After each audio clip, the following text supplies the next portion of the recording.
자, 오늘의 주제는 두 개인데요. 민주당 전당대회 결말, 그리고 뒤에 주제는 이따가 말씀드리겠습니다. 자, 민주당 전당대회가 끝났습니다. 보는 사람에 따라서는 네거티브가 심했네? 에이, 이 정도는 아무것도 아니야. 뭐 여러 가지 의견이 갈리던데 어쨌든 간에 좀 지루했던 싸움이 좀 끝난 것 같고요. 자, 두 분께 총평을 듣겠습니다. 뭐 총평이라면 한마디로 저는 국민들의 메시지가 담겨져 있는 그런 전당대회였다. 그래서 저는 5개 키워드를 뽑았어요. 예, 그게 이제 첫 번째 키워드는 진보적 가치. 진보적 가치는 뭐 이해찬 후보가 여전히 진보적이라는 그런 인식들이 있었고, 그 다음에 박주민 의원이 최고위원회 압도적으로 된 거, 이런 것들은 진보적 가치에서 벗어나면 민주당은 안 된다, 이런 걸 보여줬다. 두 번째가 강한 여당, 이해찬 후보를 갖다 선택을 했던 거는 네. 이제 세게 나가라는 얘기죠. 그렇죠. 한마디로. 네. 끌려다니지 말아라. 지금처럼 뭐 지금 홍준표 원내대표 하듯이 막 개도 그룹도 다 놓치고 뒤에 가서 변명을 갖다가 또 지지자들한테 하는 그런 정치 하지 말아라. 제대로 갖출 거 갖추고 따낼 거 따내고 줄 건 주더라도 왜 주는지를 확실하게 인정을 하면서 줘라. 그러니까 강한 여당 이런 게 나와 있었던 거고. 그리고 보면은 젊은 리더십을 간절히 원하고 있다, 이런 게 보였어요. 맞습니다. 이번에 김혜영 최고위원 되신 거 보세요. 사실은 저는 김혜영 의원은 안 될지도 모른다고 생각을 했었거든요. 그래서 일부러 언급을 더 했잖아요, 사실. 예. 그런데 김혜영 의원이 최연소 국회의원임에도 불구하고 최고위원이 됐다. 이거는 강력하게 내부에서 젊은 리더십을 원하고 있다. 이제 원로들은 원로에 맞는 일들을 하고 그 각계격파로 선봉에 나가는 그런 젊은이들이 좀 필요하다. 이런 얘기들이 좀 먹혔다. 그다음에 여성이라고 하는 화두는 여전히 힘이 있더라. 이거는 무시할 수가 없겠더라. 그래서 그런 부분들에 대해서 분명히 앞으로 민주당에서 계속적으로 이렇게 페미니즘에 대한 일정한 어떤, 지금까지는 어떻게 보면 적절하게 반응하고 조금 뒷짐지고 있고 이런 모습들이 되게 강했거든요. 오히려 대통령께서 정확하게 이제 페미니즘적 정책 이런 거 얘기하고 치고 나갔고, 당에서는 그런 거를 사실은 그냥 뒤 따라가는 그런 모양새였는데 이제는 그러면 안 되겠더라. 그 부분을 갖다 정확하게 담보해내지 못한다면은 어느 순간 지지율이 훅 빠져나갈 수도 있다라고 하는 것들을 충분히 이번에 보여줬다, 이렇게 생각이 들어요. 네, 5가지 의견에 전적으로 공감하면서 제 개인적으로 느낀 소회 한 가지는 드디어 원팀의 가능성을 보여줬다. 근데 아직 하나가 안 했는데 그 마지막 하나가 원팀이었어요. 네. 그 얘기를 또 다 알아서 하시네. 아니 정말로 마지막. 제 소회는 그러니까 딱 예. 그 원팀이라는 얘기를 할 때 누구를 갖다 쫓아내고 갈라치고 이런 가지 말라는 준엄한 심판이었다, 경고였다, 맞습니다. 이거였잖아요. 네. 네, 맞습니다. 결국 놓고 보면 이 민주당이 당이 커지고 여당이 됐습니다. 당연히 끌고 가는 힘이 있다 보면은 네. 다들 같이 당긴다고 하는데 방향이 뭐 12시 방향, 11시 방향, 10시 방향, 어떤 사람은 3시 방향에서 끌고 나갈 수도 있고 누군가 9시 방향하면 서로 부딪힐 수밖에 없어요. 그런데 이렇게 끌고 가는 힘을 어떻게든 모아서 원팀으로 갈 수 있다라는 가능성을 보여줬다는 거에 대해서 저는 박수를 보내고요. 무엇보다 같이 했었던 사람들과 대해서 끝나고 마무리 부분서부터 뭐 작전 세력 언급도 나오긴 했었지만 이 과정에서 당이 하나로 모이고 촛불 민심을 얻었던 당이 새롭게 재편돼 가면서 이 정도 시끄러운 거는 어찌 보면 당연하다고 볼 수가 있어요. 그럼에도 불구하고 민주당이라는 한 테두리 내에서 제가 좀 염세적이고 비관적이어서 이 여당이 이러다 보면 2년 지나면 쪼개질지도 몰라라는 얘기를 알게 모르게 사석에서 방송에서 여러 번 했었는데, 제가 이번 선거를 보면서 놀랐던 것 중에 하나는 송영길 후보가 높게 나왔다는 거예요. 그 두 분이 지난 시간에 열심히 말씀하셨다시피 민주당에서 이게 당을 깨놓으려는 음모다, 누굴 내쫓는 게 중요한 게 아니다라고 지적했던 것에 대해서 당원들이 조직화된 건 아니지만 충분히 정보를 찾아보고 해결해가면서 팀을 만들었기 때문에 송영길 후보가 제 예상보다는 상당히 높게 나왔어요. 뭐 꼴찌하실 거라고 생각했잖아요. 그러니까요. 네. 그렇게 됐다는 점에서 저는 아직까지 감각이 안 들어왔다. 그렇죠. 민주당 내에서 김진표 의원이 그렇게까지 노력하면서 사실 쓸 수 있는 모든 카드를 다 썼어요. 전해철 의원 등장하는 것부터 온갖 걸 다 썼는데도 이렇게 나왔다는 것 자체가, 심지어 마지막 연설에는 최재성 의원까지 언급했어요. 그 어떤 식이 됐건 끌고 나가겠다라는 거에 원팀으로 나가겠다는 리더십이 보여줬고 거기에 따라서 당원들이 나갔기 때문에 이제 당에 대해서 2년 후 총선, 글쎄요, 당이 쪼개질까 걱정하는 걸 저는 더 이상은 안 하기로 했습니다. 어허. 충분히 가능성이 있다고 봅니다. 와, 근데 굉장히 크게 바뀌셨어요, 생각이. 그러니까 이게 새가 날아든다가 이제 곽동수 사람 만들고 있는 거예요. 왜 이러십니까? 재교육 프로그램이구나. 아이고. 성동일이. 뭔가 세상을 좀 따뜻한 시선으로 네. 선의로 보는 이게 긍정적으로. 중요해요. 아니, 희망적으로. 증거가 이렇게 나왔으니까요. 네. 깔끔하게 정리가 됐죠. 그래서 총평. 총평은 정리가 됐는데 네. 뭔가 좀 껄쩍지근해. 근데 뭐가? 개운하지가 않아. 그러니까 네. 이 결말을 보면요, 저는 민주당에 우리가 그냥 느꼈던 것들이 있잖아요. 보수성, 뭐 진보성, 네. 또는 대의원 같은 거 하시는 분들 있죠. 네. 막 20, 30명씩 네. 하시는 분들. 이런 사람들의 생각이 살아있구나. 음흠. 그러니까 민주당의 정체성이나 색깔이 있잖아요. 이 색깔을 잃지 않으려고 무지들 노력하는구나. 이런 생각을 들었거든요. 그러니까 이따가 다시 이야기 나오겠습니다만 보수성을 거부한 이런 느낌이죠. 자, 알겠습니다. 그러면 이해찬 후보가 승리한 요인은 무엇일까요? 예, 저는 나름대로 그 국민들의 메시지를 갖다가 좀 담보하고 있는 부분들도 있었겠지만 저는 애티튜드 부분만 좀 따로 떼서 얘기를 해야 된다고 생각을 해요. 그러니까 이 세 후보 중에서 가장 네거티브 안 한 사람이에요. 아예 네. 안 했죠. 아예 안 했어요. 뭐라고 얘기? 1위는 안 하잖아요. 네? 1위는 내가 아니에요. 1위라고 해도 맞싸우고 말부터 먼저 나오고 이런 사람들 많아요. 그런데 계속적인 공격이 와도 거기에 대해서 언급을 하지 않거나 그냥 가볍게 무시하거나 이런 모습이 그렇죠. 어떻게 보면 어른다워 보였다는 거. 맞습니다. 그러니까 올드보이의 귀환이라고 그렇게 놀렸는데 그래서 초반에는 이해찬 후보보다는 더 젊은 사람들을 좀 해야 되는 거 아니냐 이러면서 송영길 후보에 대해서 이제 좀 관심도 가지고 이런 모습들이 있었어요. 그런데 오히려 막판에 가서는 지지세가 하락되지 않고 굳어지더라. 그런 모습들은 뭐랄까 좀 믿음직하다 이런 느낌이 드는 거예요. 끝까지 흔들리지 않고 자기가 옳다고 생각하는 그런 가치에 대해서 정확하게 얘기하고 그러면서 아무리 공격을 해도 공격에 대해서 특히나 그런 어떤 저열한 공격에 말려들지 않고 자기 할 얘기를 하는 거. 이제 이런 모습들은 대표로서의 모습이었다. 그게 가장 컸다. 저는 생각합니다. 그러니까 당선될 것을 미리 예상하고 꼭 참은 거죠. 사실은 그런 거 아니에요?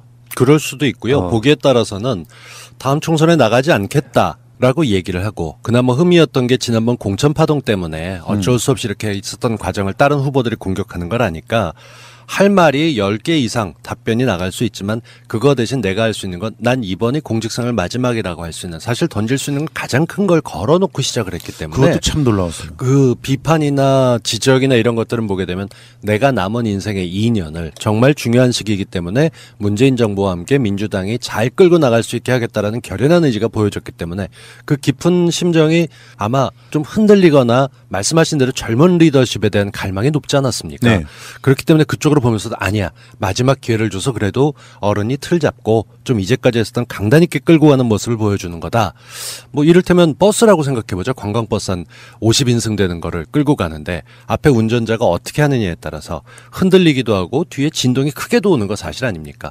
당대표가 끌고 가야 되는 곳에서 단단하게 떨어지지 않게 하면서도 끌고 갈 사람으로 이해찬을 선택했기 때문에 스스로가 그런 결심이 서 있었고 그래서 뭐 온갖 그래도 같은 편끼리 하고 있는 좀 비난이나 비아냥이나 이런 것들에 대해서 더 든든하게 버틸 수 있지 않았을까 싶은 생각이 드는 거예요. 그러니까 저는 정확하게 이번에 표의 흐름들을 이렇게 봐요.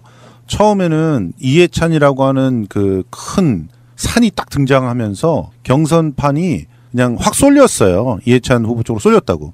그런데 이제 가치가 막 작동하기 시작했어요. 진보적 가치, 젊은 리더십에 대한 열망, 여성이라는 화두 이런 시대 정신이죠. 이런 것들이 막 휩쓸고 들어오니까 새로운 대안을 막 찾기 시작한 거야. 그래서 좀 마땅하지 않지만 송영길 쪽으로 자꾸 이렇게 눈이 갔던 거야. 그래서 실제로 송영길 후보 쪽으로 표가 붙는 모습들이 보였어요. 그런데 결정적으로 마지막에 어떤 선택을 했냐면 대의원들하고 권리당원들하고 일반 여론조사에서 딱 두드러지는데 그쪽으로 가다가 멈춘 거예요. 왜 멈췄느냐? 이 사람이 나 아무런 사심 없다. 나 이제 마지막이고 마지막 업적을 다음에 국회의원도 안 할 거고 대통령 선거는 더더욱 안 할 거고 그냥 이 당 하나 정확하게 바로 세워서 그렇죠. 원칙 있는 당 만들고 강한 여당으로 제대로 따낼 거 따내게 만들어서 문재인 정부를 실패하지 않는 정부로 만들어 주겠다. 그리고 난 산화할래. 산화는 그러니까 좀 그렇다. 이 산화라고 하는 표현을 잘 생각해 보세요. 그냥 아무것도 남기지 않고 진짜 모든 자기한테 뭐 에너지를 그러니까 쏟아붓겠다. 그런 거 없이 그냥 가겠다는 거예요. 이거는 뭐라고 표현해야 되나? 뭐 마지막에 그 을지문덕 장군 같은 그런 느낌 있잖아요. 마지막 살수대첩에서 자기의 몸을 갖다 불사르고 어떤 전설이 된 그런 모습들을 연상하게 하는 장면이어서 야, 2년 후에 그러면 젊은 사람을 뽑지. 그러면서 박주민이나 김혜영 같은 사람을 최고위원으로 올려놓는 거예요. 네. 그래서 자, 2년 동안의 그러니까 로드맵을 짠 거죠. 자, 이해찬이 이끄는 2년 동안 어느 정도 성과를 내고 그리고 그 2년 후에 좀 젊은 리더십으로 교체를 하자. 그러면 일단 국회도 바뀌어 있을 테니까 네. 국회에서부터 이제 완전히 리모델링을 하자. 예. 지금 어설프게 손대서 고치지 말고 이런 판단들을 해서 지금의 결과가 나왔다고 저는 예, 생각합니다. 그러니까 그 보충을 좀 제 나름대로 하자면은 불출마 선언이 준 파장은 아무것도 아닌 것 같은데 정치인들이 많이 쓰는 수 중에 하나잖아요. 그렇죠. 근데 이해찬한테는 그 진정성이 느껴진 거예요. 맞아요. 문재인 정부의 성공을 위해서 나온 느낌 진짜로. 진짜. 그러니까 나머지 총대맨 느낌. 응. 나머지 후보들한테는 그게 안 보였다. 절박함이나 그게 안타까워요. 예, 그런 거였고. 자, 우리 곽동수 형은 또 승리 요인을 하나만 더 꼽는다면. 저는 그런 걸 볼 수 있을 것 같아요. 그러니까 그 소통이 안 된다는 이미지가 나왔을 때 저는 소통 잘할 겁니다라고 100번 얘기하는 것보다 실제로 행동하는 걸 보여주면 됩니다. 모든 후보들이 그랬는데 경제 관련돼서 경제 후보다라고 얘기할 때 경제 정책을 하나 내놓거나 지금 문제에 대해서 풀 수 있는 방안을 같이 내놓거나 맞아요. 내진 세대 교체를 할 때 자기보다 더 젊은 사람들을 같이 다니면서 뭘 끌고 하거나 이렇게 그 좋은 기회를 활용할 수 있는 걸 했다면 이해찬 대표 같은 경우는 자기가 직접 잘은 모르지만 좀 과한 솔직함이죠. 이거 제가 직접 치는 거 아니고 지금 옆에서 보좌관이 쳐주고 있는데 하면서 딴지에 공식 인사를 남기기도 했었고 그냥 올리면 안 된다고 사진 찍는 거 그다음 유튜브를 통해서 자기가 배우고 있는 걸 중계하기도 했었고 그러니까 일반 당원들에게도 다가서는 모습이 조금 더 보였는데 이런 액션 플랜이라고 하는 것이 어떻게 보면 문 대통령이 제일 처음에 당선될 때 했었던 전력과 비슷하게 일반 국민들에게 눈높이로 다가서면서 권리당원이나 일반 당원들에게도 호소하고 대의원들에게 야 아니라고 그랬는데 지금 일단 시작은 하고 있고 하는 것들을 보여줘서 구체적인 액션 플랜이 있었기 때문에 더 돋보인 게 아니었나 싶은 생각이 듭니다. 저번에 5월 달에 이해찬 대표 인터뷰할 때 제가 느낀 거였는데 굉장히 인자한 양반이에요. 그러니까 자기 이렇게 바운더리 안에 있는 사람들 처음 보는 사람이지만 굉장히 삼촌 같은 느낌으로 이렇게 인자하신 분인데 워낙 생김새가 네. 무섭게 생겨서 아, 옛날에 좀 까칠하게 하셨어요. 진짜. 아 근데 그건 이제 많이 이제 부드러워지신 거죠. 저쪽 세력이 까칠했던 거지 실제로도 자기 주변 사람들한테 굉장히 따뜻하대요. 예. 그런 거 있고 저는 이제 그런 얘기 하나 드리고 싶어요. 18대 대선 때 안철수네랑 합당하면서 김한길의 요구로 당대표 물러나는 뭐 이런 상황 있잖아요. 예. 그게 7개월인가 그랬대요. 맞아요. 당대표 임기가 예. 2년짜리인데 예. 그게 끊어졌던 게 다시 이어진 느낌이었어요. 저는. 그런 느낌도 있어요. 그러니까 두 번째 기회를 줬다. 네. 그러니까 대의원들 같은 경우는 그런 부채의식이 좀 많이 컸던 것 같아요. 그렇죠. 실제로 그래서 대의원들의 결집력이 굉장히 돋보였던 거고. 결과를 놓고 보면 예. 그 뒤에 어떻게든지 너무 뻔한 잘못된 선택이었다는 걸 하니까요. 근데 권리당원들 같은 경우는 방황을 좀 했지만 작전을 길게 보면서 짠 거고 이제 그런 흐름들 때문에 앞으로 민주당이 그래도 좀 달라지겠다는 기대를 할 수 있게 만든 전당대회 결과가 아니었나 생각합니다. 그러니까 여기까지는 이제 이해찬의 승리 이유. 예. 뭐 어떤 분들은 또 뭐 여러 가지 의견이 있겠지만 일단 우리는 여기까지 정리해 봅니다. 자, 사실 이게 하이라이트일 것 같아요. 김진표 후보의 패배 이유. 아니 뭐 갈라치기 하니까 역풍 맞은 거예요. 제가 분석을 시작해 볼게요. 그럼 예. 거기에 반론을 한번 해보세요. 일단 논란을 떠나서 나는 김진표 후보의 표는 딱 이 정도였다고 봐요. 논란이 있었건 없었건. 저는 더 깎였다고 봐요. 사람마다 다르지. 그건 예. 모르지. 모르는데 플러스가 됐을지 마이너스가 됐을지 모르지만 김진표 후보는 여기서 플러스 마이너스 별 변동이 없었을 거라고 봅니다. 왜냐하면 이게 플러스 요인도 분명히 있기 때문에. 그리고 김진표 후보는 이제 이런 식의 원래 자기가 갖고 있는 태생적인 크기 그 이야기를 드린 이유가 송영길과 이해찬 후보가 합친 표가 70%가 훌쩍 넘어요. 거의 75% 가까이 되잖아요. 기본적으로 개혁 성향인 당에서는 이 정도밖에 할 수가 없다. 그러니까 민주당이 가진 보수성은 지금 김진표 후보가 가져간 26.3% 정도만 갖고 있다라고 보는 거죠. 그러니까 그 표를 가져갔다고 보고 두 번째는 제가 다른 방송에서 얘기를 했습니다만 과대표된 극화된 특정 사이트라든지 그런 여론만을 정치한 결과물이 선거 전략으로서는 전혀 도움이 안 된다는 거를 이번에 느꼈으면 좋겠다. 이게 크게 두 가지. 이분이 이제 뭐 다른 선거에는 본인 총선 나가는 거 말고는 없을 것 같으니까. 총선도 힘들어요 이제. 단언컨대 정치 생명 거의 끝났다고 봅니다 저는. 자 일단 김진표 후보의 패인은 저는 패라고 생각을 하는데요. 패배라고 썼잖아요. 실제로. 왜 그러냐면 33%까지는 먹을 수 있었는데 한 10% 정도를 날린 거예요. 오히려 뭐 개혁성의 정당에서는 75% 정도가 진보적 가치 쪽으로 간다 이렇게 얘기하셨지만 오히려 지금 송영길 후보가 가져간 표들이 한 10% 정도는 김진표 후보한테 갈 수가 있는 표였다고 저는 봐요. 민주당은 기본적으로 그 구성 자체가 중도에서 중도 우까지도 포함하고 있는 그런 정당이에요. 그리고 어떻게 보면 중도에서 중도 우까지를 아우르는 대표적인 아이콘 중에 하나가 김진표라는 사람이에요. 뭐 경제 정책도 그렇고 뭐 기본적으로 북에 대한 태도도 그렇고 관료 출신이라는 출신 성분도 그렇고 계속 해왔던 행동들도 그렇고 다 마찬가지예요.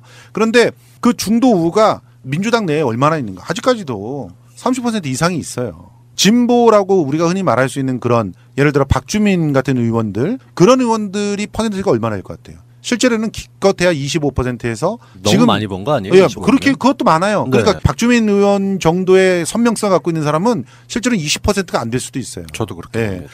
지금 그러면 김진표 후보가 한 3%의 지분을 갖고 있고 그리고 중도 우리가 좌라고 말할 수 있는 정도의 성격 뭐 지금 박광훈 의원이라든가 뭐 이런 분들이라고 생각을 하는데 예전에 미디어 노조나 이런 것들도 좀 했었고 원칙이 무엇인지를 알고 민주주의와 법치주의에 대한 기본들을 갖춰나가는 것들이 우리가 필요한 것이더라 이렇게 생각하시는 분들 그런 부분들이 거의 한 30-40% 정도가 되고 그리고 말씀하신 대로 20%의 진보와 그다음에 약간의 왔다 갔다 하는 그런 세력들이 한 10% 그렇게 해가지고 이제 구성이 돼 있는 거죠. 그러면 김진표 후보가 나와서 자기의 정체성 정확하게 얘기하고 협치 얘기하고 하면서 얻어낼 수 있는 포션은 33% 이상이 될 수도 있었다고 봐요. 그런데 이걸 다 날려먹은 거예요.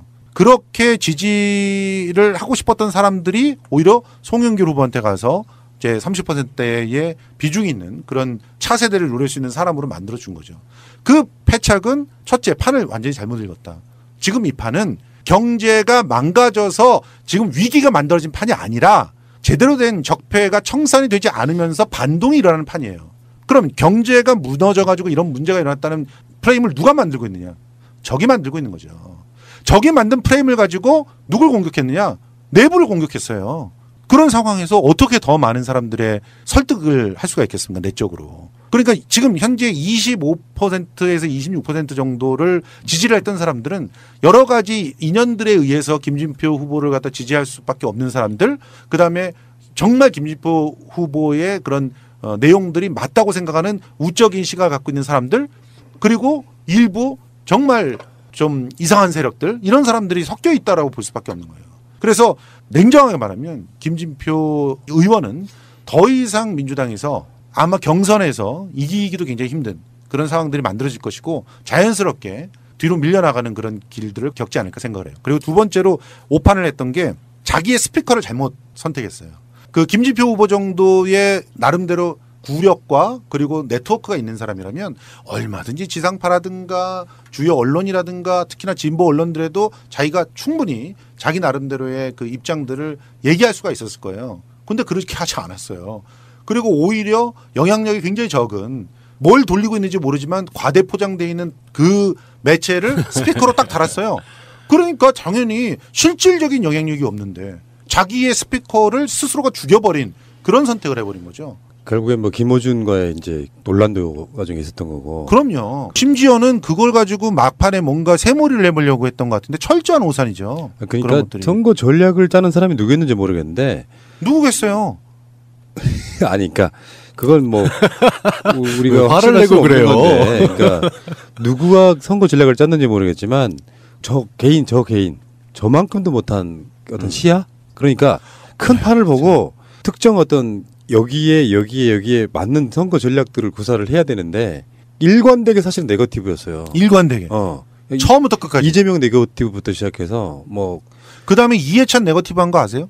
많이 많이 하죠. 했죠. 엄청 많이 했죠. 그리고 이해찬 네거티브를 하다가 나중에는 송영길 네거티브도 갔는데 이해찬 후보의 그 동영상 있잖아요. 네. 그 저 다리를 약간 비틀거리는 맞습니다. 동영. 그거를 송영길이 흘렸다는 식으로 막판에 가서는 또 공격을 한 거예요. 우리 방송 나간 얘기예요. 그러니까 황당한 상황이죠. 이 동영상이 돌았는데 그 동영상을 자기 지지자들이 더 많이 돌렸는데 성현길 후보 쪽에다가 이런 선거 하지 마라.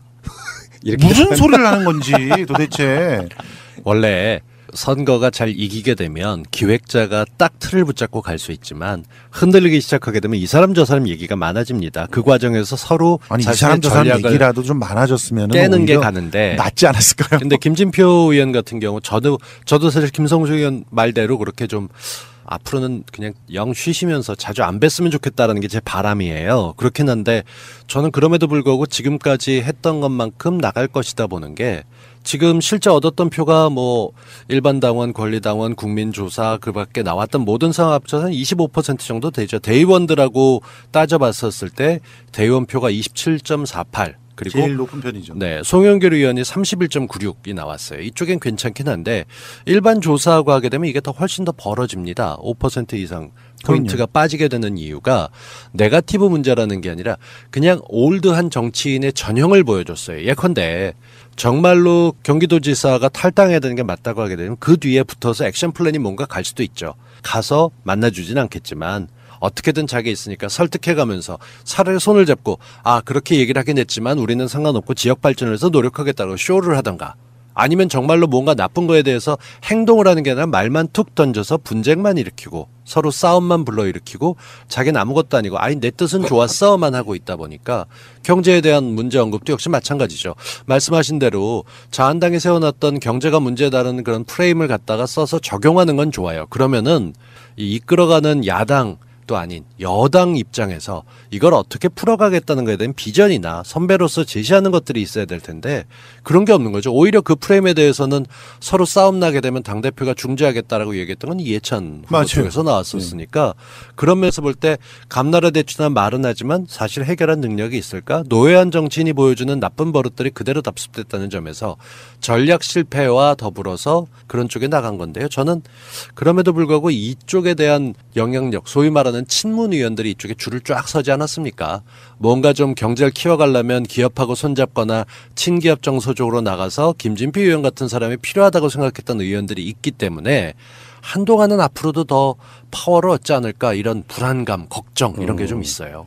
그러니까 김진표 의원을 통해서 기업에 빨대를 꽂으려고 했다는 건가요? 그러니까 기업들이 살아나서 일자리를 만들거나 경제 활성화할 때 뭐 기업들이 죽었나요 언제? 그러니 얘기하는 거예요. 네. 근데 똑같은 게 이미 지금 노무현 정부 때도 있어 왔었어요. 진짜 웃긴 거는 경제와 통계 얘기할 때마다 정말 열받는 건데 그 경제를 너무 잘한다는 사람들이 통계 갖고 오고 뭐 이런 거 보면 좀 허황된 얘기들이 너무 많아요. 그 중에서 지금 현재 기업이 너무 안 좋다는 거예요. 기업이 너무 안 좋거든. 무슨 소리예요. 지금 수출이 얼마나 잘 되고 있고 대기업들 중에서는 돈을 쌓아놓고 있어요. 지금 그렇죠. 시중에 유동자금이 몇 조인 줄 아세요? 1,800조라는 거 1,800조 유동자금이 이 유동자금이 투자를 안 하고 있는 돈이에요. 그럼 이 돈이 어디로 가겠어요? 부동산으로 갈 수밖에 없는 거예요 지금. 그러니까 부동산이 올라가는 거예요. 지금 문재인 정부에서도 난 정말 답답한 것 중에 하나가 부동산 정책을 왜 이런 식으로 내는지 몰라. 그냥 그 부동자금들을 잡거나 부동자금들을 스스로 쓸 수밖에 없게 만들어주는 것들이 필요해요. 대표적인 게 보유세 올리는 거, 법인세 때리는 거, 그리고 그 사내유보금 같은 경우 최경환도 얘기했잖아요. 최경환도 사내유보금이 너무 과다하게 만들어져 있으면 그 부분을 갖다가 배당이든 뭐든 이렇게 주지 않으면 환수해버리겠다. 재수처라도 그렇게 취해 줄 수 있어야 되는 거예요. 그래야지 걔네들이 투자를 하고 든가 말든가 하지. 지금 투자를 안 해도 얼마나 자기네들은 돈을 잘 벌고 있는데. 이미 그렇게 쌓아둔 돈이 많고 그 돈을 가지고 새로운 사업을 하거나 수익을 올리는 게 사실상 어려워 보이기 때문에 기업들이 투자도 주저하고 고용도 주저하고 있으면서 정부가 지금 보유세를 높이게 될까 봐 걱정이 되니까 정부 때리기가 나가는 거예요. 그렇죠. 이게 기본적인 틀입니다. 그렇다고 거기에 대해서 지금 기업들 여전히 힘센 자유한국당 같은 경우는 말씀하셨던 대로 기업이 쌓아둔 돈 이를테면 등기 이사 한 명이 가져가는 엄청난 돈을 생각해 보면 맞아요. 정말 기도 안 막히고 턱이 딱 빠질 정도인데 그러니까 나는 친문 의원들이 거기에 줄을 섰다는 게 자기네들도 사회이사 하겠다는 건가 이 생각밖에 안 들어요. 그러니까 좀 저는 불쾌하게 생각이 들어요. 실제로 경제를 경험해보지 못하고 정책상으로 봤었거나 관료의 얘기만 들은 거는 누구나 상식적으로 는 게 고용을 하는 주체는 정부가 격려할 수 있지만 기업이 하는 거고 기업이랑 지나치게 각을 세우다 보면 우리에게도 좋을 게 없다라는 가정하에서 출발한 소위 집권을 했기 때문에 이익을 생각하면서 뭔가 좀 안전빵으로 가보자라고 하는 그 경제 지식도 일천하지만 정치적으로 봤을 땐 이게 중요할 것 같아라고 오판하고 있는 미연들 이런 양반들이 지금 그림을 좀 잘 못 그리고 있다라고 보여지는 거예요. 저는 이제 이게 좀 너무 세는데 예. 여러분들은 김진표 후보를 너무 과대평가하신 거예요. 제가 봤을 때는. 그러니까 그냥 김진표 후보는 여러 가지 토론들을 보면요. 그냥 경제 관료예요. 맞아요, 맞습니다. 경제에 출신이 대해서 아니라. 잘 모르시는 것 같아요. 그러니까 정말. 경제 관료인데 사실 여기서 이분이 등장을 해야죠. 뭐 아까도 망설이시는 것 같은데 전 전해철 의원의 패착을 봐요. 그러니까 굳이 삼철 중에 중립 지키자 뭐 이런 얘기가 나왔을 때 나는 중립 안 지킬 거야. 규정 위반인 실질적으로 누구를 지지하는 이유가 거기서 어마어마한 패착을 봤어요. 실제로 저는 김진표 후보를 이렇게 경제 관료 딱 이렇게 말한 이유가 이분은 어떤 권력에 대한 욕심이 있어 보이진 않아요. 제가 봤을 땐 그래. 4선, 5선, 6선 하고 이게 자기 인생의 목표처럼 보여. 근데 출신이기도 하고 왜 그 과거의 스펙 중에 네. 뭐 부총리 이런 거 했던 스펙들이 두 뭔가 번이나 좀 했죠. 예. 후광 효과 이런 게 있잖아요. 커 보이는 효과. 네. 근데 전해철 의원 입장에서는 이재명과의 사감이든 또는 뭐 등등의 어떤 상황을 떠나가지고 적당할 때 물러설 줄 알면 되는데 이런 얘기가 돌았어요. 정치권에. 김진표가 당대표가 되면 전해철이 김진표를 굉장히 많이 움직일 정도의 판 자체로 보면 빚을 남기는 상황이잖아요. 당연하죠. 그러니까 김진표는 컨트롤하기 쉽고 이해찬은 거의 불가능한 상황. 거기다가 이재명과의 구원 어떤 관계 있잖아요. 네. 그리고 경기도 부지사의 이화영 전 의원 그분이 이제 이해찬 현 대표의 측근이라면서요. 네. 그러면서도 몇 년간 뭐 쉬고 계셨던. 요 감정들이 섞이면서 김진표 후보 자체는 내부적으로 개파가 없고 개파가 중요한 게 아니라 왜 팟캐스트라고 하는 것이 저는 이번 선거를 통해 가지고 정치인들이 확실하게 인식하게 된 것 중에 하나라고 생각해요. 잘 쓰느냐 못 쓰느냐의 차이. 네. 근데 실제로 팟캐스트 일부는 전해철 의원과의 친분이 있고 전해철 의원이나 이런 사람들이 김진표 후보 이런 사람들이 또 트위터 같은 데 보면 뭔가 과대표돼 있지만 내가 막 금방 될 것 같은 그런 느낌이잖아요. 평상시 때요. 김진표 같은 후보들이 의원실에서 트윗 날리면 RT 10개 되기도 힘들어요. 근데 어느 날 갑자기 막 몇백씩 뜨니까 네. 인기 뜬다고 생각하는 그 착각 이런 것들이 굉장히 과하게 좀 밀어붙이게 되는 그러면서 가장 모냥 빠진 건 저는 김진표가 아니라 전해철 의원이라고 저는 생각을 합니다. 저는 하여튼 두 분이 다 정치 생명이 불투명해졌다고 생각해요. 전해철 의원도 차기 굉장히 힘들어졌을 거라고 봅니다. 지금 현재 어떤 얘기까지 나오냐면 이미 끈이 떨어져 있었던 사람 아니냐 이런 얘기까지 나오는 상황이거든요. 자력으로 자기 팬덤 가지고 그 한 지역구를 지킬 만한 힘도 지금 별로 없다고 생각을 하는데요. 네. 더더군다나 컨텐츠도 이미 뭐 이번 경기도지사 나왔을 때 현주소를 봤잖아요. 없었어요. 자기가 뭐 이재명한테 밀린 게 이재명의 송가역 때문에 밀린 게 아니에요. 이재명을 능가할 만한 능력을 보여주지 못했기 때문에 밀린 거지. 그런 능력이 보였으면 엄청난 스피커를 달고 얼마나든지 더 승승장구할 수 있었을 텐데 못한 거예요. 예, 냉정하게 따져보면은 이번 상황을 통해서 전해철 의원의 현주소가 너무 적나라하게 드러났다. 네. 지금 사실은 전해철 의원이 이런 분석들이 있었어요. 좀 전해철 의원을 좋게 보는 분들이 경기도지사 예비후보로 나갔을 때 김진표 의원이 자기를 밀어줬다. 지지해줬기 때문에 정치인 사이엔 그런 도리라는 게 있다. 자기를 지지해줬으면 자기도 지지해줘야 되는 도리가 있다. 그래서 한 것이다. 정말 속으로 막 올인해서 한 것은 아닐 것이다. 뭐 이런 식의 해석들이 있었어요. 그렇게 해서 그냥 이름은 걸어냈는데 대충 지원하는지 많이 하는 의원들도 있었잖아요. 사실 예, 그럼요. 적극적으로 그런 안 의원도 뛰고. 실제로 있었어요. 네. 근데 지금 이번의 모습은 사실은 그런 정도는 아니었거든요. 이름만 걸어놓은 상태라고 봐도 그게 국민들이나 권리당원들의 입장에서 보면은 정말 젊은 의원이 할 짓이라고 봤겠어요? 저는 그걸 아니죠, 보면서 그 옛날 영화 떠올랐어요. 브로드캐스트 뉴스라는 맞아요. 게 있습니다. 오래된 영화가 있는데 쉽게 요약하면 이런 거예요. 얼굴이 잘생기고 앵커 진행하는 사람이 있는데 이 사람이 그 거짓말이거나 쇼도 서슴지 않는 겁니다. 이를테면 카메라가 하나 갖고 녹화를 갔는데 눈물을 흘리죠. 상대방 얘기를 들으면서 눈물을 흘리는 씬을 별도로 쌓아요. 별도로 찍어요. 예, 그렇게 하다 보니까 현장에서 뛰고 아주 민원 기자 형태가 되다 보니까 이 사람 보기엔 쟤는 거짓말하는 사람이야 라고 그래서 내가 마이크 앞에 앉아야지 저런 가짜는 치워야 돼 라고 얘기를 했지만 정작 자기가 마이크 앞에 앉아보니까 얼굴도 비호감이고 멘트도 그만큼 안 나오고 시청률 떨어질 게 보여서 밀려나는 것 같은 내가 실력자인데 사람들 다 아는데 왜 나는 안 되는 거야 하는데 그 사람에 대한 진가를 못한 거. 말씀하셨던 대로 경기도지사 선거를 나갔을 때 무언가 딱 땡기면서 이재명 보기에 저 사람 흠결도 많아 보이고 여러 가지 잡음도 많아 많아 보이는데 내가 더 낫다라고 생각하고 도전했다면 그래서 요번에 만약에 이쪽 캠프를 진두지휘하거나 이끌고 나갔다면 더 많은 컨텐츠를 키웠었어야 되는데 그렇죠. 여전히 누구의 후광을 했거나 자기만의 전략이 없거나 그 가운데서 맨 마지막에 그 경고를 들으면서까지 그렇게 공식적으로 지지를 했는데 이렇게 떨어졌다고 하는 거는 스스로가 뭔가 좀 잘못되네. 국민하고도 멀어진 정치, 민주당 내부에서도 멀어진 맞습니다. 정치를 해가면서 어떻게 계속 자리를 볼 것이며 누군가의 후광으로 왜 그런 얘기 나왔었죠.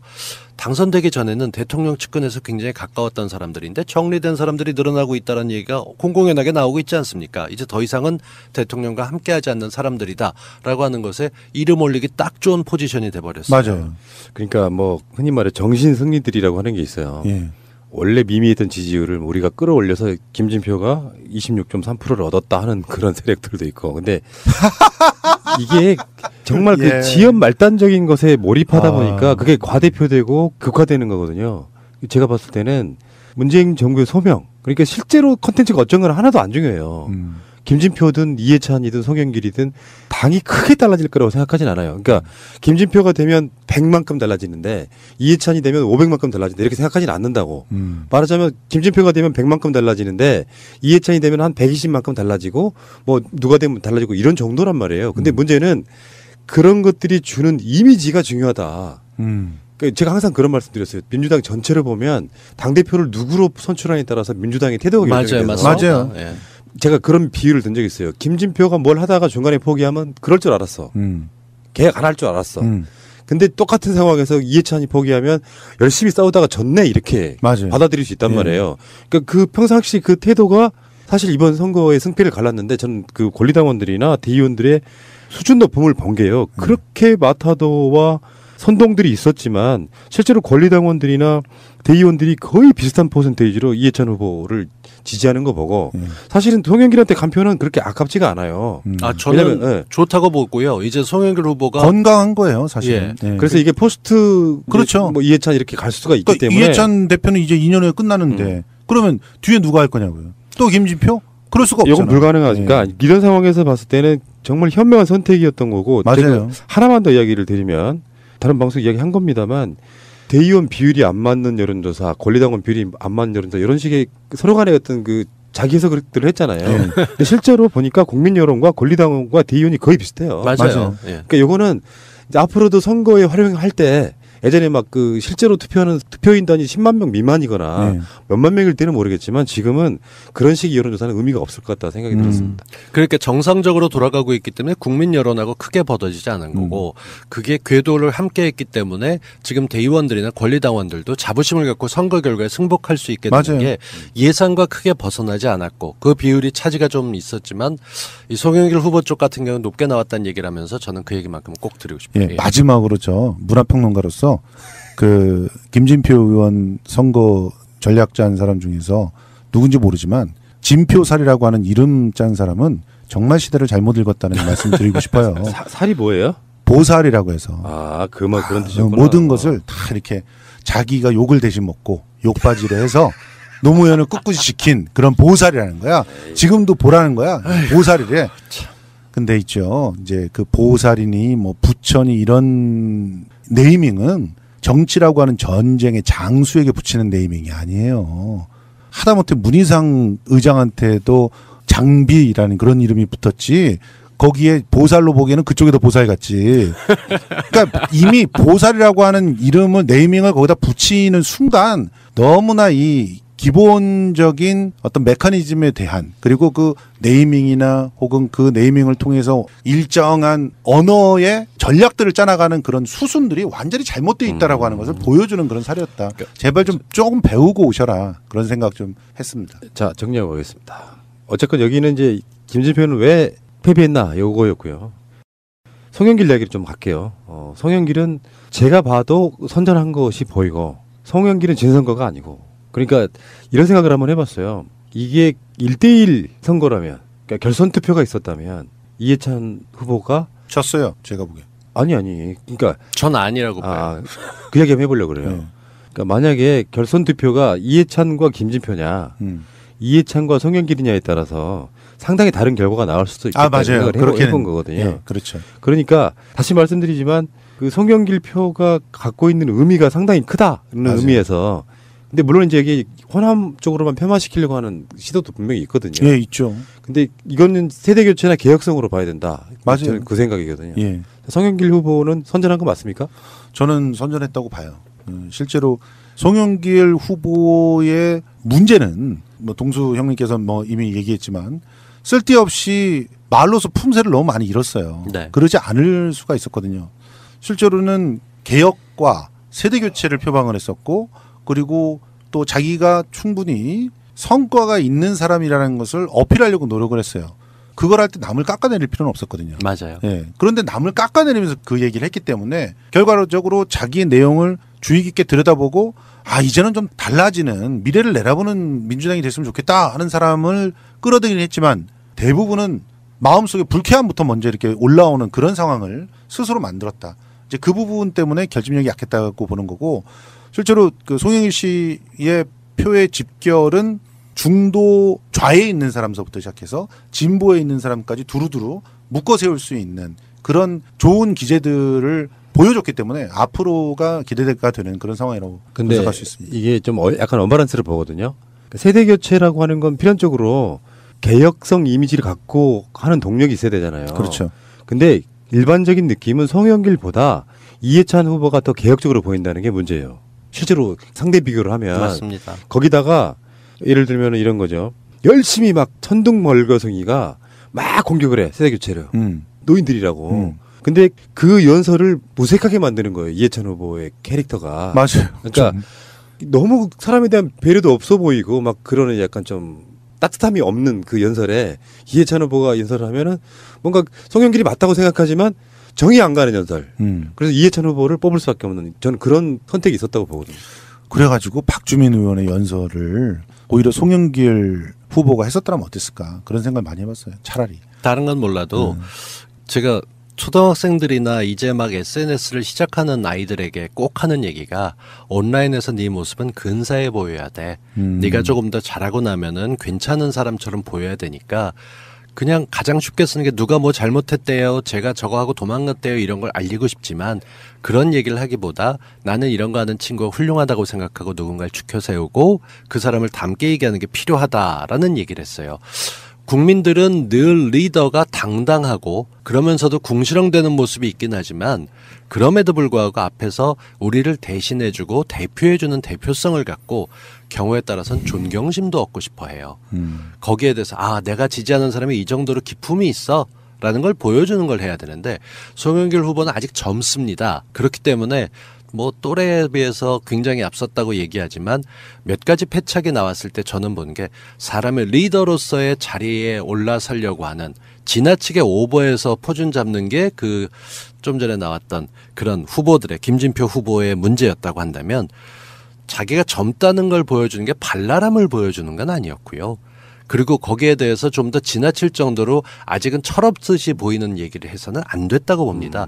어른들 앞에 세워놓고 뒤에서 하는 것보다 앞에서 지금 여기 계셔서 좀 죄송하긴 하지만 그래도 뭐 좀 돼야 되지 않겠습니까? 라는 식의 끌고 가는 연설 같은 걸 봤을 때 어른들이 불쾌할까가 아니라 당위성을 하는 건 많습니다. 세계적으로도 그렇고 저도 젊지 않은 나이지만 세대 교체를 주장해가면서 논리적으로 공격하게 되면은 충분히 가져올 수 있는 것을 원색적에 가까운 비난을 얘기했고 말이 너무 가벼웠기 때문에 그러면서도 스스로 자기의 업적과 자기의 이름을 남발하다 보니까 우리가 그럴 땐 좀 거부감이 듭니다. 특히 송영길 의원이 앞으로 몇 년이 지나고 나면 전 대선 후보급으로 클 거라고 봐요. 그렇기 때문에 지금부터라도 자기가 생각한 것보다 무게추 한 2개쯤 더 달아서 좀 기품 있게 생각하고 말하고 캐릭터가 이번 당대표 선거 지나면서 많이 배웠습니다 하면서 2년간 필드에서 더 노력하는 모습을 보여준다면 충분히 성과가 있을 거라고 보는데 만약에 그러지 못하고 지금 내가 이 정도에서 이 정도 성과가 나왔으니까 다음엔 가능성이 있거야 그러면서 똑같은 전략을 펼쳐나간다 그러면 오히려 지금보다 못한 점수를 받게 되지 않을까 그런 걱정이 좀 됩니다. 네.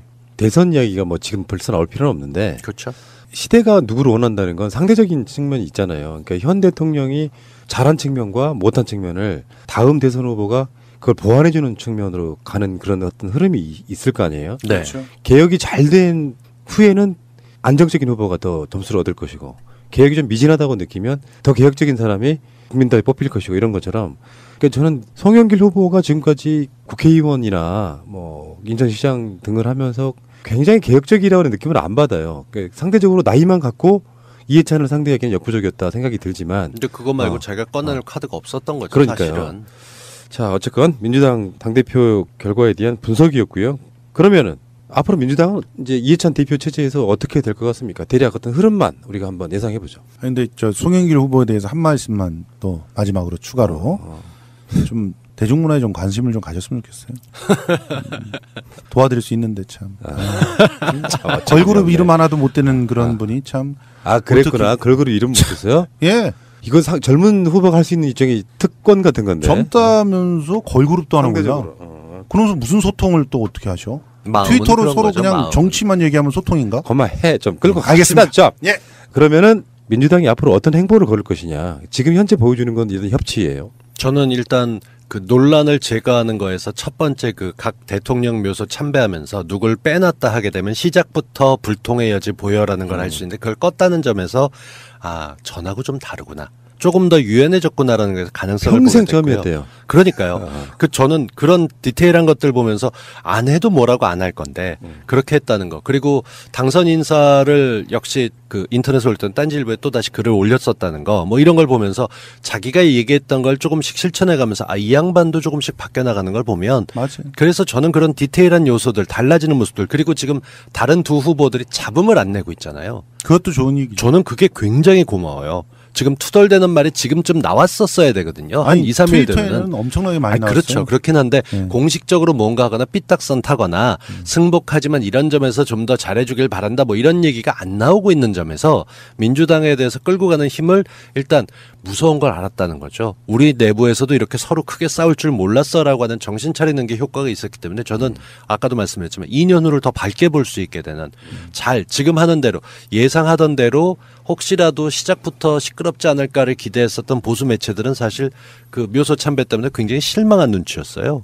그런 거부터 시비를 오히려? 걸어야 되는데 아. 왜 이런 것도 안 걸리고 다 한 거지? 라고 얘기하는 거고 우리 쪽에서도 사실은 거기에 대해서 크게 그래 필요하니까 했겠지라고 이해가 좀 가고 물론 적극적으로 절대로 그래도 그러면 안 되는 거였어 하시는 분들도 계시지만 이해하는 분위기인 것처럼 보이니까 저는 기대감이 조금 더 생깁니다. 아까 푸나님이 한 말이 정말 이럴 때 통하는 말이에요. 이해찬 의원이니까 오죽했으면 가서 했겠냐. 그럼요. 이런 식으로 생각이 되는 건데 만약에 김진표 의원이 가서 했다 그러면은 그럴 줄 알았다. 그럴 줄 알았어. 제일 먼저 본색 드러내네. 뭐 이렇게 됐을 거야. 그러니까 어떤 면에서 참 다행이다. 그런 생각이 더 드는 한 장면이었어요. 제가- 조중동이 까지는 못하니까. 제가 일단. 하면은 염세라 그러고 똑같은 얘기를 성수형이 하게 되면은 아 올바른 예측이다 이렇게 되는 거. 그런 거 같은 거겠죠. 네. 지금 이제 우리 방송 오해예요. 오해. 예. 조금만 더 노력하시면은요. 네. 염색가 지금 염색 안 하고 다니시면 안 하죠. 염색이 될 거예요. 색깔이 바뀐다고. 네. 자 어쨌건 그러면은 어떻게 해요? 민주당이 이제 뭐 대충 예상을 해보라고 하는 게 좀 어려울 수도 있고 쉬운 문제일 수도 있는데 이해찬이 당선됨으로써 대야 관계라든지 청와대와의 관계라든지 이런 부분을 좀 짧게 한번 듣고 싶어요. 바른미래당이 지금 할 시간이 없어져 가고 있어. 예. 뭐 일단 청와대와의 관계는 뭐 나쁘지 않을 거라고 보고요. 오히려 청와대에서는 지금 이해찬 후보가 되고 뭐 수락연설하고 그리고 행보를 보면서 상당히 안도의 숨을 내쉬고 있지 않나 이런 생각이고요. 중요한 건 야인데 지금 자유한국당이 또 계속 이해찬 대표가 되면서 내놓는 논평이나 또 하는 행동들이 김병준 비대위장이 들어오면서 정신을 조금 차리는 것처럼 보였던 게 더 엇나가고 있는 그런 상황이라서 거기는 걱정이 돼서 그럴 거예요. 이해해 주셔야 돼요. 그러니까 굉장히 무서운가 봐요. 그래서 오히려 오바지를 하고 있는데 그런 것들이 선명해지면 선명해질수록 이해찬 의원이 정말 쉽게 일을 풀어나갈 수 있을 것이다. 왜냐하면은 협치 다 얘기했는데 뭐 계속 땡깡 부리면 아우 쟤 어쩔 수 없었다. 다 국민들이 이해해 줄 거거든요. 그렇죠. 그래서 나머지로 협치를 딱 이루면은 걔 혼자 그야말로 자한당 패스시키는 건 쉽거든요. 이제 그런 형태로 가기를 저는 은근히 바라고 있는. 그러니까 예. 덫을 놓고 걸리지 않길 바라는 거예요. 협치로 뛰어들면 할 말이 없어진다고. 그 계속해서 협치하자고 손 내밀고 나서 상대방이 거절하면 봐. 얘네들 이러잖아. 이제는 포기. 그게 아마 저는 판문점 선언에 대한 비준. 네. 이런 것들이 아마 시험대가 되지 않을까 싶어요. 예. 다른 어떤 것보다 민주당의 그 전 상황을 봐야 됩니다. 민주당이 시작할 때, 정부 시작할 때는 확실히 좀 문정부랑 충돌이 있었거나 잡음이 좀 났었어요. 근데 그게 지나가고 1년 몇 개월이 지난 후에 지금은 어떤가요? 좋습니다. 아주 부드럽고 괜찮았었어요. 추미애 대표가 상대하기에는 어땠을지 몰라도 자유한국당에서 추미애 대표랑 뭘 해가면서 부딪혔는데 사실 홍준표 대표 있었을 때 좀 시끄러웠었던 거고, 그래서 추미애 대표가 빠지고 자기들 마음에 맞는 사람들이 오면 좋겠다 했었는데 떡하니 이해찬 대표가 나타났다는 거죠. 불쾌하거나 걱정되거나 김병준 그 비대위원장이 내부의 인적 청산 안 하고 갖고 있는 싸움이라고는 이 민주당 공격해가면서 이것저것 이슈 메이커로 뭔가 좀 해보려고 노력하는 정도가 고작인데 이제 그런 걸 보면 빤히 꿰뚫어보는 사람이 앉아있단 말이에요. 쉽지 않을 테니까 걱정이 좀 될 텐데 말씀하신 대로 판문점 선언했을 때 추미애 대표가 강도 높게 비판하는 것과 이해찬 대표가 강도 높게 비판하는 두 개를 연상을 해보게 되면 이해찬 대표께 훨씬 더 셀 겁니다. 그런 면에서 자유한국당도 지금 뭔가 좀 전열을 가다듬어야겠다라는 생각을 할 텐데 그래서 요즘 나오고 있는 그 야당들의 변화가 상당히 재밌어요. 맞아요. 이 야당들이 얘기하고 있는 모습들에서 안 나오던 단어들이 나오고 김무성 전 대표나 뭐 이런 양반들 하는 갑자기 얘기들 공화주의 얘기 나오고. 그러니까 그런 거 보면서 아 얘들 되게 급하구나 뜬금이 없어요. 라는 얘기 들으면서 한편으로는 그래요. 아 얘들도 벌써 전열 갖추고 시작하려고 하는구나 해서 우리 민주당 쪽에서도 좀 열심히 달려야 될 명분이 더 생기지 않았나 싶은 생각이 듭니다. 근데 진짜 웃긴 거는 서로가 어쩜 다르게 조직에 대해서는 생각이 없고 자기가 그 대통령 후보로 나설까 이런 생각만 있는 것 같아. 자유한국당. 진짜 웃겨. 진짜 그 안 되는 집안이니까 그러겠지만 지금 김병준 비대위원장의 행보는 완전히 차기 대권 후보 행보예요. 말하는 거나 논평하는 거나 뭐 하는 모든 것들이. 근데 어저께 이제 이해찬 후보가 각 당을 방문하잖아요. 김병준한테 느껴지는 거 있잖아요. 딱 그 느낌이었거든요. 군대 우리가 갔다 오면 네. 나이가 어린 고참도 사회 나와서도 고참이잖아요. 아, 좀 쪼는 거. 그 느낌이었어. 갑자기. 그러니까 빡긴장. 국무총리 할 때 뭐 부총리 한다거나 뭐 이런 관계들이었잖아요. 그러니까 계속 영원히 넘어설 수 없는 넘사벽의 상사 같은 그런 느낌. 그래서 당정청 회의 하듯이 뭐 이런 표현을 쓰잖아요. 그 말이 이해찬 대표가 잘못 썼다는 말이 아닌데 이거는 여야 관계지 당정청 회의가 아니다라고 부정하는 거 보면서 아 이게 쫄병들이 갖는 숙명적인 어떤 반항을 하고 싶은데 뭔가 팩트를 바로잡아줘야 되는 이런 느낌.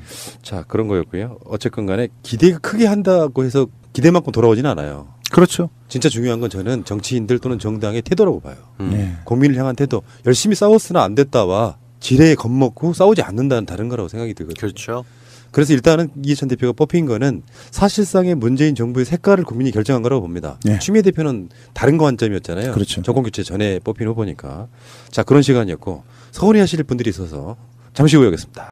자 바른미래당을 이야기하기로 했어요. 우리는 하도 두 패널 분이 말이 많아가지고 우리가 하려고 했던 걸 다 한 적이 한 번도 없어. 오늘은 바른미래당 이야기를 조금 해야 됩니다. 해야 됩니다. 왜냐하면 이게 얼마 안 남았어요. 또 다음 주면은 바른미래당의 대표가 9월 뽑히는데 5일이니까, 예. 자 일단 후보를 호명해 드릴게요. 아니, 다 알죠. 아 그래도 해야 돼요. 예. 들으시는 분들은 모르실 아, 수 맞아, 있어요. 맞아. 관심이 없어서. 하태경, 손학규, 권은희, 정운천, 김용환, 이준석 이건 무슨 이에요? 근데 가볍게 하죠. 우리 민주당처럼 막 복잡하게 분석하면 안 돼. 네.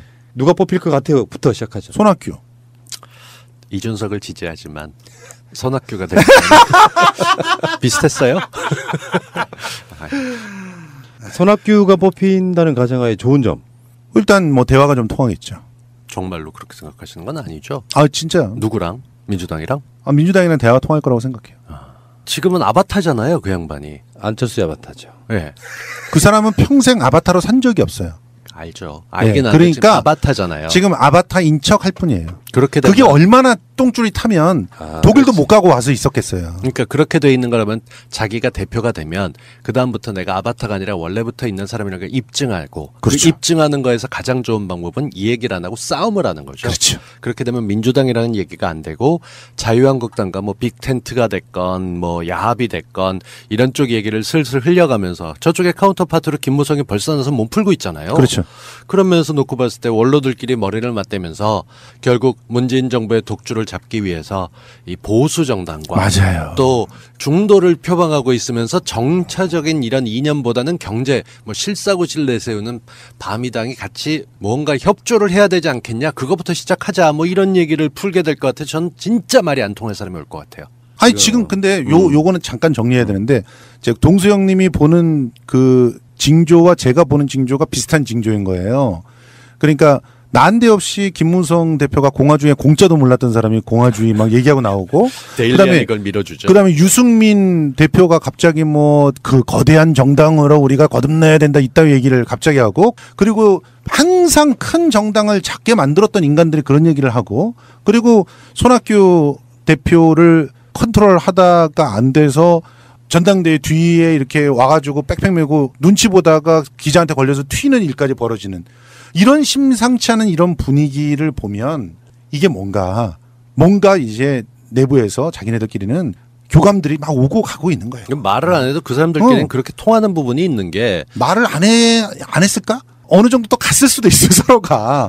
서로가 가서 이제 지금 현재 구도를 어떻게 정리해 놓고 그 다음 구도를 갖다 어떻게 가자, 이런 얘기들이 막 되고 있는 그런 상황일 수도 있어. 그러니까 최근에 올드보이 논란에서 한 발짝 더 깊이 들어가야 된다고 봐요. 무슨 말이냐면, 대통령 임기가 엄청 많이 남아있는 상황에서 여당 대표는 대선이나 자기 개인 욕심이 없는 사람이 없어. 뽑히는 게 당연한 건데, 지금 폭삭 망해 있는 야당 입장에서는 사실 대선 주자 급이 당을 끌어가야 돼요. 맞아요.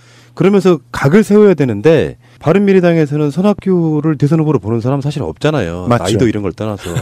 근데 그렇다고 해서 다른 후보들군에서 대선 후보급이 있는 것도 아니에요. 그렇죠. 그러니까 희망이 없는 거야. 예. 이 사람들은 주요 토론 주제가 합당이에요. 사실. 맞아요. 그렇다 보니까 거기다가 지금 자유한국당이 이러고 있는 상황이면, 우리 동수형이 이야기한 것처럼 차라리 파격적으로 이준석 같은 사람이 돼가지고 당 색깔이 확 바뀐다거나, 저는 백진정 느낌이 지지합니다. 그렇게 돼야 되지. 손학규를 뽑히면 그냥 손학규와 안철수가 또는 유승민이 자유한국당하고 합당해서 대선 놀이거나 정치적인 욕심을 부리는 것 외에는 어떤 비전도 없어 보이니까. 아니 나는 다른 그림을 그린다니까. 그렇게 되면 자유한국당이 쪼개진다니까. 아무도 그리고 안 받아주고 있어. 아니야, 총선이 망해요. 그리고 나서 총선이 망한 구도에서 여대 야소의 전국으로 재편이 되고, 그리고 나머지 또 2년을 갖다 보낼 수가 있어요. 그렇게 됐을 때 그 이후의 상황들은 진보 집권 20년 플랜과 비슷한 그런 형태로 갈 수가 있는 상황들이 만들 수 있다는 근데 거죠. 그런 면에서 굉장히 반갑다고 할 수 있는데, 저는 안철수 전 의원의 모습을 보면서 참 안타깝기도 하고, 이 양반의 행보를 길지 않은 정치 행보인데 보게 되면 파트너십으로 보는 안철수론이라는 거를 짧게 얘기할 수 있을 것 같아요. 첫 번째 나왔던 파트너가 김한길이었죠. 그렇죠. 같이 정치 생명 밀어내고 끝났죠. 예. 얘기를 해가면서 있었는데 김한길 아저씨를 은퇴시켰어요. 예. 그다음에 두 번째 파트너가 박지원이었습니다. 이 양반이 뭐 14.5단 이렇게 얘기를 하고 있지만, 그래도 어떻게 보면은 스스로 박지원 의원이 스스로 잘 정리해서 그러니까 나왔던 쪽이라 할 수 있는 거죠. 박지원 의원이니까 살아남은 거예요. 그러니까 그게 딴 사람 같았으면 안 정치 되는데 10단인 거야. 그렇게 했었고, 그 다음에 갔던 게 유승민 의원이었습니다. 그 유승민 의원하고 같이 하면서 어쩜 이렇게 이슈도 없고 서로 다른 사람들이 쇼윈도 그 리더십이라도 보여줘야 될 텐데 그것조차 뭐라고 있었고, 정리하는 것도 참 답답했어요. 그리고 네 번째 맞은 파트너가 손학규입니다. 예. 참 기구한 팔자죠. 이 짧은 시기에 나왔는데, 그러니까 정치 생명을 닫게 하는 사람인 것 같아, 계속 파트너들을. 그러니까 저는 그 아까 김진표의 전략 누가 짰냐 이거랑 비슷한 이야기로, 안철수가요 대선 후보를 패배를 하고 나서 바로 전당대회 통해서 국민의당 대표로 컴백을 할 때 엄청나게 비난이 쏟아진 이유가 있었거든요. 그러니까 그래요. 예. 그러니까 정치적인 로드맵을 이렇게 가져갈 게 아니라, 대선이 패배하고 나면 그 대선 책임을 지고 뭐 공부하러 가든지 뭐하러 가든지 가고 나서 지방선거가 끝나면 패배가 예상되는 상황, 아주 쫄망할 때 그래요. 이때 컴백을 했어야 되는데, 이게 정치 일정표를 정반대로 가고 있어요. 모르는 거죠. 어. 정말로 감이 없는 거죠. 그래서 아까 말씀드린 것처럼 야당의 후보들이 지금 김병준은 대선 후보로 뜨기 위해 노력하고, 뭐 김무성 기지개 켠다 그러고, 근데 바른미래당에서 지금 손학규는 자기 스스로는 대선 후보급이라고 생각을 할 거예요. 그럼요. 근데 국민들이 그렇게 생각 안 하는 상황에, 만약에 안철수가 오랜 깊은 통찰의 시간을 갖고 1년 4개월 만에 컴백합니다 해서 이런 선거에 나간다면, 제가 봤을 때 굉장히 좋은 그림 중에 하나거든요. 예. 참 바보 같다. 근데 본인이 아까워하는 게 있는 게 국민의당하고 지금 이 당이 서로 합쳐가면서 바른당하고 합치면서 지분으로 봤을 땐 누가 봐도 국민의당이 큽니다. 당연히 그죠. 근데 지금 사람들이 주목하고 있는 후보는 국민의당 출신이 아니라 바른당 출신이에요. 그러다 보면은 진짜 죽 서서 해주는 거 특히나 그 개인적인 악연이라고 하는 것들이 노원에 붙어 있는 이준석과의 그 인연 그거에 대해서 이준석이 끊임없이 얘기를 해가면서 전에만 해도 이준석이 권모술수에 능한 젊은 정치인 아니야? 이렇게 오해하는 사람들이 있었다면 요즘은 이준석을 응원하는 사람들도 나타나는 게 여전히 묘한 포지션을 갖고 있긴 하지만 그래도 보수 쪽에서 젊고 끊임없이 자한당은 안 된다 얘기를 하고 지금 현태에서 반성이 없다고 얘기해가면서 스스로 얘기하고 있는 모습을 보면 안철수하고 각을 세워서 진짜 제대로 된 중도 혹은 또 다른 보수를 만드는 데 있어서 저는 이준석의 역할이 무엇보다 크다는 점에서 그렇지 언제고 않다니까요. 그건 능력이 있어야지 그렇게 하지. 겉으로 보이는 건 그렇잖아. 대충 그러니까 느낌은. 능력이 전혀 없는 사람이 그렇게 저 구호만 외치고 있으니까 사실은 그 밑에 사람이 붙을 수가 없어요.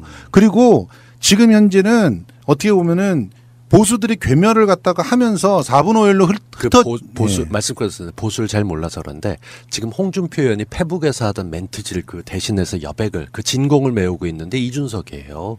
어차피 계보도 없고 그쪽 내에서 하고 있는 쪽이기 때문에 저는 높이 인정해야 된다고 보고 우린 이준석을 밀어야 된다고 봐. 아니요. 저는 손학규를 밀어야 된다고 봐요. 그러니까 잘 되길 바란다면 이준석을 미는 게 낫고요. 뭘 잘 되길 바래 여기서. 바른미래당이 잘 되길 바란다면. 누가 되든 별 상관없어요. 아니 저기요. 이준석이 된데도 바른미래당은 미래가 없어요. 아니 미래에 없는 건 똑같지. 우리가 다 얘기하듯이 이준석은 대선 후보급이 될 수가 없단 말이에요. 경계해야 되는 사람은 하태경이 맞습니다. 하태경이 되게 되면은 영원히 국민의당으로 풀어주지 않을 그 자기네 비례대표는 그대로 갖고 있을 것이고. 근데 다 헛된 꿈 같고요. 정당인들은 이준석 같이 어린 친구라든지 그걸 선호하지 않더라고요. 그러니까 그럼요. 손학규를 아마 택하지 않을까. 당연히 그렇게 될 것 같아서 아니, 저희가 그러니까 얘기하는 거죠. 손학규가 된 이후의 그림들을 보자고요. 벌써 교감이 있는데 자한당이 쪼개지고 그러니까 김무성이나 유승민이나 이런 사람들이 손학규와 함께 뭘 하자 그러면서 뭐 여기 외부에 또 뭐 지금 뭐 목소리 막 아각거리고 하는 이병태 교수나 이런 사람들이 있어요.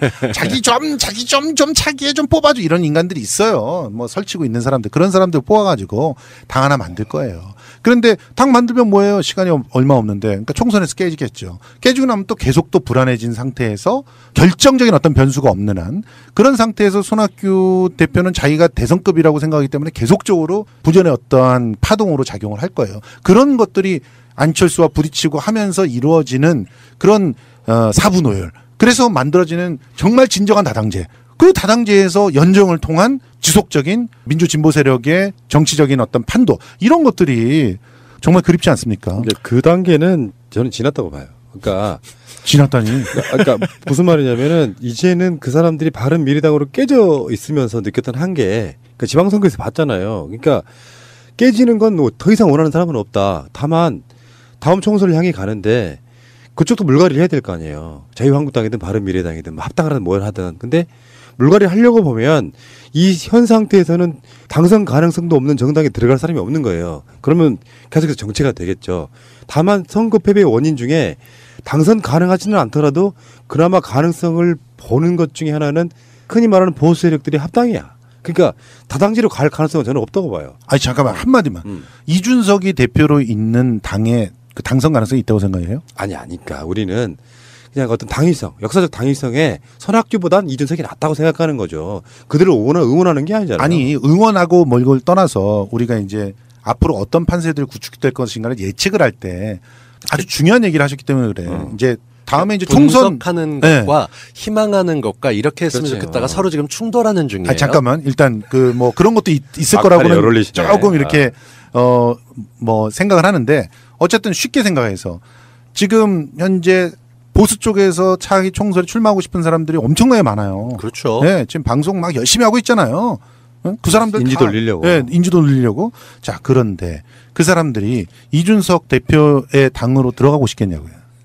그건 중요한 문제가 아니에요. 그 당에 어떻게 공천을 할진 전 관심이 없어요. 이렇게 보시면 돼요. 저는 길이가 다른 젓가락이냐 굵기가 다른 젓가락이냐 이런 얘기를 하는데요.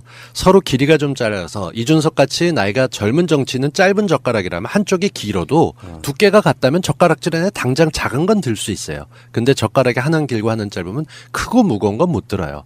그냥 지금 현재 바미당 돼 있는 걸 어떻게 끌고 가는 건 되겠죠. 근데 손학규 같으면 길이가 길거나 두께가 서로 되기 때문에 안 되면 다른 파트너를 찾게 되는 거예요. 그렇죠. 그래서 손학규가 되게 되면 어떤 식으로든 여권이 다시 합쳐지게 될 텐데 그게 가져올 모양새가 시끄럽길 바라고 저는 그 그러니까 시끄러울 과정에서 수밖에 없다니까. 시끄럽고 서로 자리 싸움을 하다 보면은 민주당은 뚜벅뚜벅 걸어갈 수 있는 모양새가 되니까 그러니까요. 반가운 거거든요. 그런 거예요. 그 얘기를 하고 있는 거예요. 알겠습니다. 희망이 보이네요.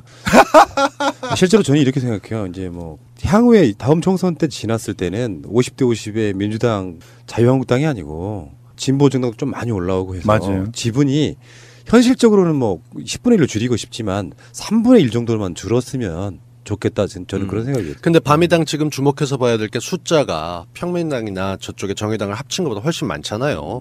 그렇게 묶여 있는 사람들에 대해서 과연 풀어서 이 비례대표들을 옮겨가게 될 것이냐 아닐 것이냐 이게 바미당에 달려 있기 때문에 이쪽 오늘까지 뭐 투표를 하고 있고 여러 가지 있다는데 저는 이쪽에 대해서 관심을 좀 가져봐야 되지 않을까. 잘하면 우리 밭으로 올 수 있는 사람들도 있다. 있어요. 이렇게 있어요. 되기 때문에 좀 세 명, 지켜봐야 된다는 최소한 거죠. 3명은 있죠. 네. 풀어줄 거예요. 손학규 대표가. 그렇게 됐으면 좋겠어요. 아니 풀어줄 수밖에 없어. 차기 구도를 그리려면. 토론에서는 못 분다고 이야기했던데. 하태경이 굉장히 놀란 것처럼 쇼를 했는데 사람들 반응이 없어서 머쓱했을 것 같아요. 근데 이야기 핵심이 안 잡히네. 이 당 이야기는. 관심이 아무리 없는 해도 안 돼, 당이니까요. 안 잡히는 그래도 거예요. 이준석 아, 참. 잘 됐으면 꼭 좋겠어요. 공격하는 사람들도 그러면 곽동수는 이준석 봐 이렇게 이야기하더라고. 좋아요, 이게 좋아요. 별 상관 없어요. 자, 고생하셨고요. 다음 주에는 더 쌈박한 걸로 뵙겠습니다. 고맙습니다. 고맙습니다.